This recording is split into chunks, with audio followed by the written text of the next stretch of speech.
Hey, welcome back to the Carpenter Shop. Once again, we're here and we're learning some things that help us grow deeper in our journey of faith.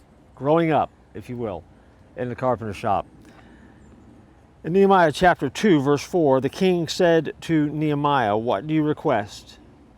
And Nehemiah responded by praying to the God of heaven before he answered the king. There was a woman who was in the habit of praying while she ironed. She was just ironing the clothes that she needed to do, and on a regular basis she did this at home. And so she decided that instead of watching TV or listening to the radio or humming a song, she would simply just pray. And so one day as she was ironing, she was thinking about different kinds of lines: bus lines, clotheslines, fishing lines, telephone lines, and she thought to herself, why not a prayer line?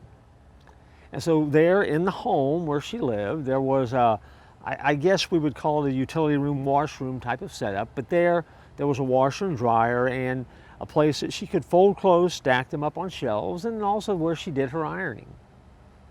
And so she ran a string across the room, and on that string she clothespinned the names of people that she wanted to pray for by name, that had a special need, that she was aware there was a request, or maybe somebody that God had laid on her heart.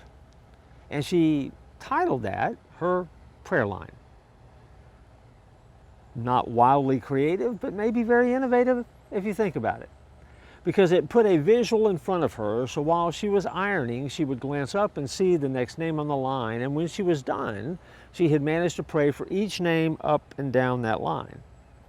We all know that prayer is a conversation with God, and it doesn't matter where you are, what you're doing, you can always pray. Most dictionaries will define prayer as a reverent petition made to God. So, how do you define prayer in your daily routine? How do you pray on an ongoing basis?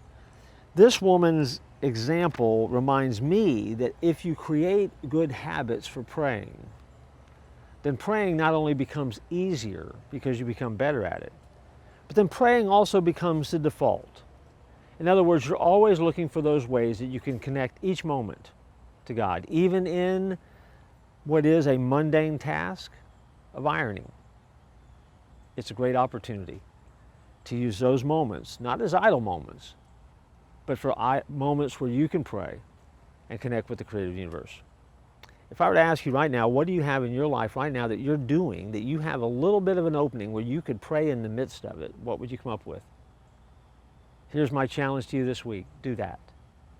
Find that space. Find just that little bit of extra space in your life so that you can communicate to God. And you're going to see an amazing difference in your prayer life, I guarantee it.